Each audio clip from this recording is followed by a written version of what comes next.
They told me it was impossible. A regular guy, no construction experience out there building a mountain cabin by hand 12 miles from the nearest paved road. 6 years of weekends, frozen fingers, blistered hands, every dollar I owned poured into those logs. But I did it anyway. My fortress, my silence, my soul in every nail. And just when I finally thought I'd found peace, here comes the HOA marching up to take it all away. Yeah, that happened. You ever seen somebody strut up a handmade porch like they own the world? That's Karen Whitmore, HOA president, with her pressed khakis and that little seizure notice flapping around like a victory flag. 30 days to demolish, or we own this land. She smirked. Boots scuffing the deck I sanded at 5 in the morning, while she was probably dreaming in her cookie-cutter suburb. Mountain air still smelled like fresh sawdust that day. I didn't say a word because Karen had no idea what I'd buried under my foundation 6 years ago. Something from 1892. Something that would wipe the smile right off her face, a single yellowed page old as the hills that could flip the whole script. What would you do if somebody tried to steal your blood and sweat all that hope you built nail by nail? Where you watching from? Drop your city down below. I read every comment. Seriously, I do. So let me back up a sec. Tell you how this whole mess started. Name's Marcus Thompson. 6 years back, I was just another guy running a small electrical business, barely keeping my head up after losing my wife Sarah to cancer. Sarah had this dream she'd sketch these little cabins on napkins during chemo, talking about a place in the mountains where we could watch the sunrise without hearing traffic somewhere. The air tastes like pine needles, her words, not mine. Her sketches always smelled like hope. She never got to see that sunrise. In 2018, a year after we buried her, I found myself just driving mountain roads on weekends looking for some kind of peace. That's when I spotted the for sale sign in Pinewood Heights, 2.1 acres sloped, covered in heavy pines 12 miles from any paved road. Frost crunching under my boots, I walked the boundaries, or what I thought were the boundaries. The real estate agent. Yeah, Karen Whitmore. Talked fast, smiled like a shark. No restrictions, no committees. Just you and nature, she promised. 47 grand later, I owned it.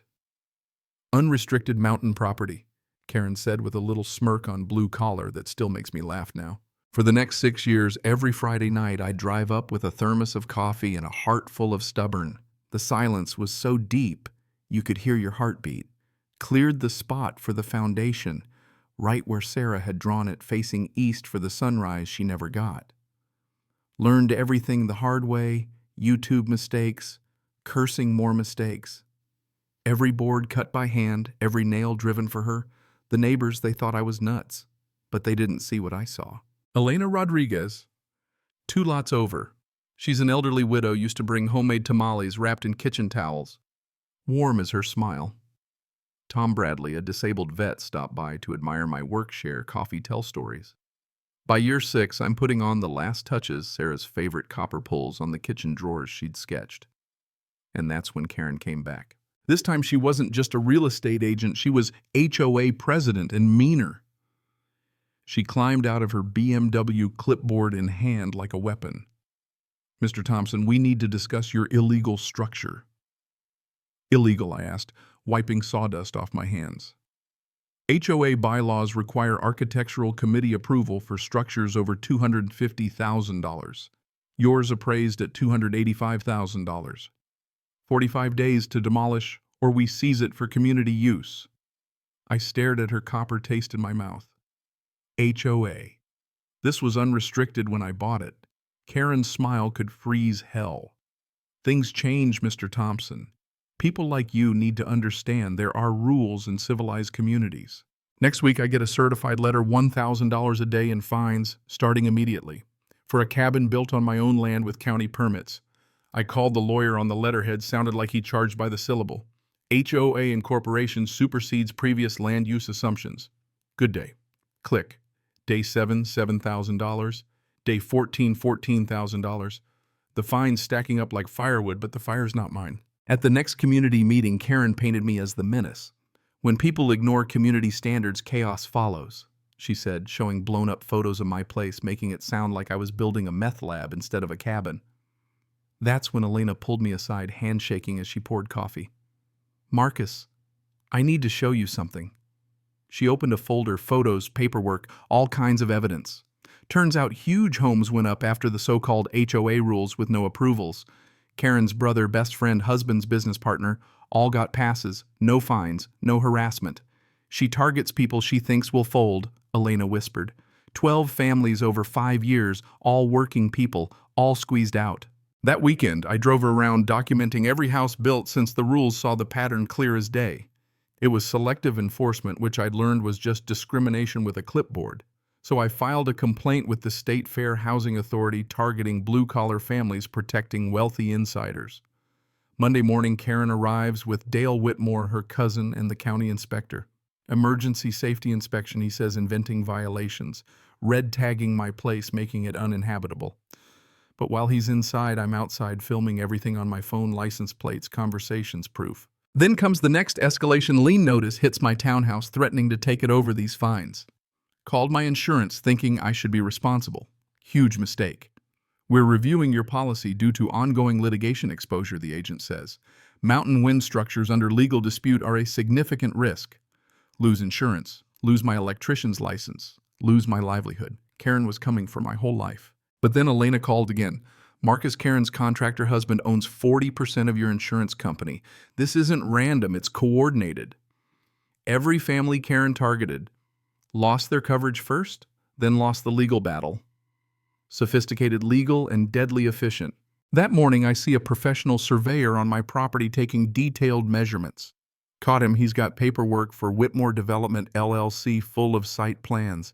Karen wasn't just seizing my cabin, she was planning to develop my land.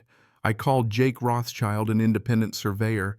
Jake arrives, sets up his gear, asks, "Did you ever see the original territorial survey from the 1800s? I'd only ever seen the plat map Karen gave me." Jake's eyes light up. These old surveys can make all the difference. Boundaries might be way bigger than you think. And then I remembered the steel tube I found under the foundation years ago. Sarah laughed at it, but I'd kept it. Jake and I open it in my basement, and inside is a rolled-up, yellowed 1892 survey. Marcus, this is the original territorial survey. According to this, your eastern property line runs 400 feet past where you thought. Right then, Elena calls. Marcus, Karen's got demolition crews at your cabin. I tore up the mountain, saw 3 trucks, a demo crew ready to swing sledgehammers. Karen standing there in a hard hat, directing everything. Stop right there. This is private property.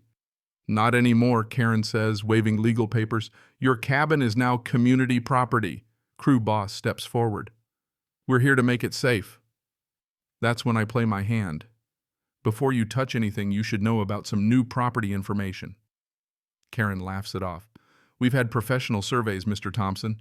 I hold up Jake's photographs of the 1892 survey. Not a county map, the original found during construction. Crew stops, Karen's face drains. Jake arrives with documentation. Miss Whitmore, your community center, tennis court, and parking area are all on Mr. Thompson's land. The crew packs up. Karen sputters. This isn't over, I say. Hope you've got deep pockets. Jake and I turn my basement into a survey office, document everything. Turns out the community center, tennis courts, even parking lots built on my property. Jake goes deeper. Sarah's maiden name was Morrison. He finds the original claim, Morrison Sarah E. 160 acres, filed in 1891, my wife's great-grandfather. Sarah had literally been drawn home to her family's land. Elena drops off more documents. Turns out Karen's family knew about the old boundaries before they ever filed the HOA. Original territorial boundaries supersede county maps, some tiny note in the margin reads. They built on land they never owned and charged $4 million in maintenance fees over 20 years. The news broke big time. Sarah Kim from Channel 7 ran an expose, systematic property theft HOA president accused of building an empire on stolen land. A few days later, I get a call, Marcus. It's Ralph Morrison, Sarah's cousin. I'm a retired civil rights attorney, and we might be related. He arrives with decades of HOA war stories and explains when an HOA builds on private land, they're trespassers with improvements. Under Colorado law, you can demand removal or compensation. Tom Bradley gathers every family. Karen squeezed 12 in all for a class action suit. We're not just playing defense, we're on the attack. Meanwhile, Karen tries everything, smearing my name, sending hired muscle offering $850,000 to go away. I say no. Suddenly, County Health claims my septic system is a hazard. Inspector turns out to be Karen's cousin-in-law again, making up issues, but the paperwork's obviously faked. But Janet Fletcher, the HOA treasurer, flips. She's been keeping records of Karen's embezzlement, unauthorized payments, you name it. Detective Susan Torres from State Fraud shows up, says my case is part of a $12 million statewide fraud ring. My cabin gets wired with surveillance, now the state's watching. Karen spirals, starts drinking, accusing neighbors, slashing my tires, vandalizing my solar panels. Finally, the annual HOA meeting. Packed room, cameras everywhere. Karen, in full panic, calls me a liar, says I forged everything. Ralph stands up. So you're saying state archives are forgeries? Karen slips, admits to surveilling me. Janet confesses embezzlement. Then I walk up and nod to Jake, project the 1892 survey on the wall. Every person in this room is sitting on my private property, I say. Silence so thick you could cut it with a saw. Detective Torres steps forward, flashes her badge. Ms. Whitmore, you're under investigation. Karen's world crumbles. The vote goes 73-2 for no confidence. Within 3 days, Karen resigns. Detective Torres arrests her for fraud, conspiracy, embezzlement. Brent gets nailed for insurance fraud. Elena Rodriguez becomes the new HOA president, Tom Bradley vice president.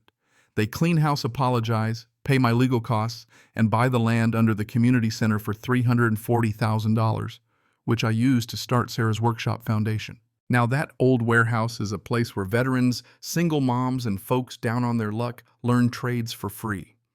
Elena, at 67, became a certified solar installer. Tom runs support groups. Ralph mentors attorneys. Sarah Kim's expose sparks new state laws and inspires other neighborhoods to check their boundaries. Turns out Karen's playbook was everywhere. I finished Sarah's cabin exactly as she dreamed. Eastern sunrise, granite fireplace, copper drawer pulls. It's a gathering place now.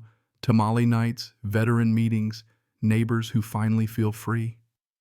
Every morning I sit on that deck with coffee that tastes like hope, watching the sun come up over land Sarah's family claimed 130 years ago. Her old survey and sketches hang in my living room, a reminder that sometimes love really does outlast time. If you take one thing from this story, let it be this. HOAs can't override recorded property boundaries. Only government surveys and deeds have real authority. Knowledge is protection. 6 years after Karen tried to take my cabin, I host the Pinewood Heights Festival right here. Kids play on equipment built by Sarah's Workshop grads. Families share stories. The mountain wind still whispers her name. Sometimes justice takes time, but man, is it worth the wait. Drop your worst HOA nightmare in the comments. Let's shine a light on these bullies and help others avoid the same traps. Hit subscribe because there's 5 more wild HOA stories coming your way, and I promise truth and persistence still matter in this country. Thanks for hanging out with me where the Karens finally meet their match. If you cheered or cringed, like, comment, subscribe. See you for the next showdown.